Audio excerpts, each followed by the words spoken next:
6.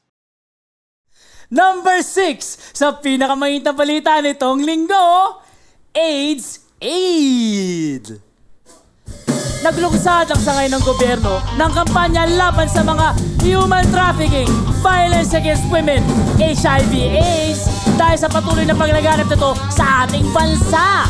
Kaya naman sa ating item number 6, tignan natin ang kampanya laban sa human trafficking, violence against women at HIV/AIDS. 35 billion pesos ang kailangan upang HIV/AIDS ay malabanan.